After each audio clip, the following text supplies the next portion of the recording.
Rien qu'à l'atterrissage, Sébastien Chambet nous donne un petit avant-goût de sa maîtrise. Il faut dire que c'est un ancien champion du monde et champion d'Europe de free-fly. Pas mal.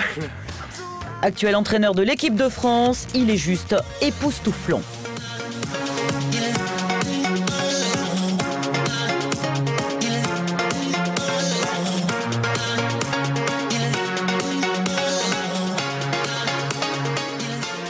Évidemment, une remise à niveau de nos moniteurs, effectuée par une telle pointure, c'est du caviar. Objectif, intégrer les nouvelles règles de sécurité et avoir plus de pédagogie. Comme le parachutisme, c'est un sport qui évolue assez vite. C'est vrai que tous les 3 ans, c'est pas mal de faire un recyclage. Donc c'est des mises à jour en fait théoriques et techniques par rapport à la pédagogie, au matériel, à tous les contenus de formation qu'ils vont pouvoir dispenser à leurs élèves.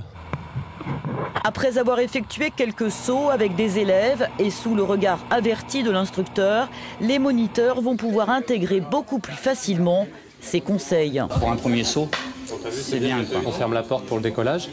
À 300 mètres, vous pouvez faire déjà une première vérification. D'accord ? Vous vous repenchez sur les élèves et là, vous touchez la sangle de poitrine.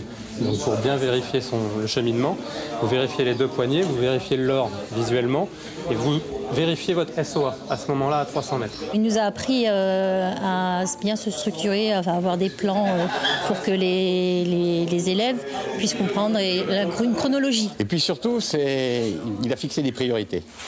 À chaque fois, il y avait une priorité. Dans chaque leçon, chaque thème, il y avait une priorité. Priorité 1, priorité 2, priorité 3. Et ce qui est bien, c'est que c'est carré, c'est net.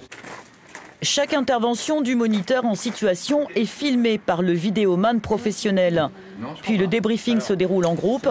Cette remise à niveau est obligatoire depuis peu, au moins tous les 3 ans.